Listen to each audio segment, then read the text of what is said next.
Hello, today is Wednesday, August 5th, the year 2020, and this is Peter Labrie, and this is my daily video. Today is the Feast of the White Virgin in the Spanish city of Vitoria-Gasteiz, a city in the northeastern part of Spain. It is a festival celebrated on the 5th of August. It actually starts in the evening of the 4th of August. Celebrated since the end of the 18th century.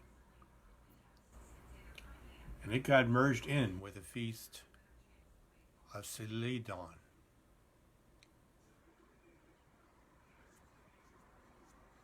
He's the symbol of this feast, represented by a peasant of the time, Celadino, who is always surrounded by a lot of invited friends.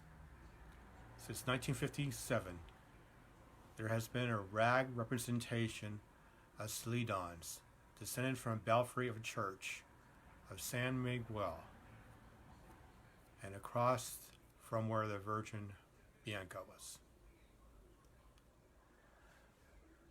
And a person playing Celadon is at the bottom. So when the rag comes down, it gets replaced by a person who's playing Celadon. And he goes to the crowd and tries to get the crowd to begin into a festive mood for the festival. And they throw wine at him and other things. Suffice to say, it doesn't take very much to get the crowd riled up. But this signals the beginning of the festival. Apparently for this incident, you have to be there on the 4th of August at 6 p.m. local time, if you don't want to miss it. And on this day in history, in the year 910, the last major Viking army to raid England is defeated at the Battle of Tettenhall by the Allied forces led by King Edward and Earl Athelred. In 1305, William Wallace, who led the Scottish resistance to England, is captured by the English near Glasgow and transported to London for trial and execution. In 1864, the Civil War Battle of Mobile Bay, Union Rear Admiral Farragut, with the cry, "Damn the torpedoes, full speed ahead," led his flotilla through the Confederate defenses at Mobile, Alabama, to seal one of the last major southern ports. The fall of Mobile, Alabama, was a huge blow to the Confederacy, and the victory was the first in a series of Yankee successes to help secure the re-election of Abraham Lincoln later that year. In 1981, U.S. President Ronald Reagan fired more than 11,000 air traffic controllers who were on strike and ignored in order to return to work. He also banned them from federal service for life.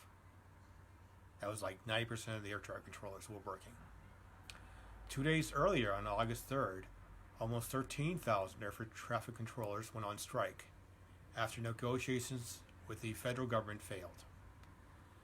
The same day, President Reagan called the strike illegal and threatened to fire any controller who had not returned to work under the terms of the Taft-Hartley Act, an act that virtually nobody at that time thought would ever be used. Ronald Reagan included the following in his statement: "Let me read the solemn oath taken by each of the employees, a sworn affidavit, when they accepted their jobs.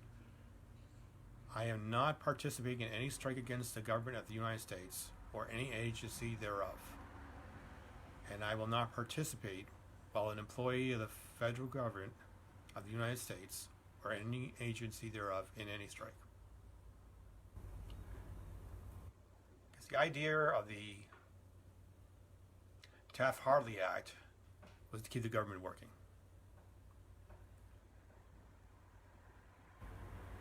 And so like 1,300 workers went back to work and the rest were all fired. And on August 17th, the FAA began accepting new applications for new air traffic controllers. The Professional Air Traffic Controller Organization, or PATCO, was disbanded.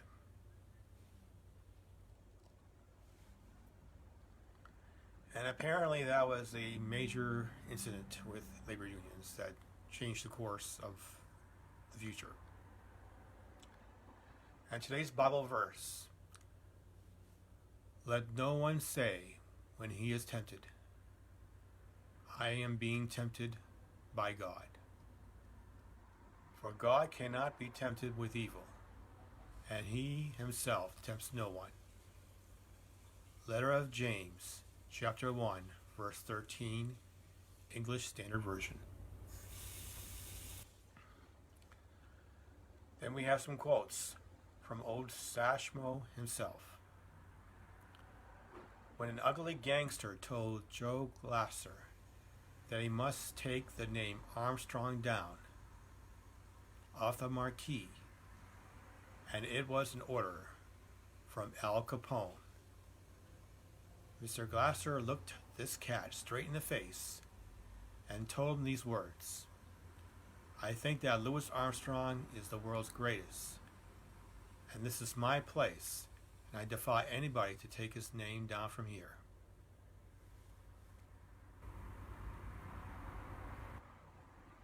Cat, can't be anybody.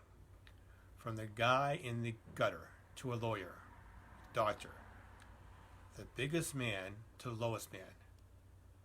But if he's in there with a good heart and enjoy the same music together, he's a cat.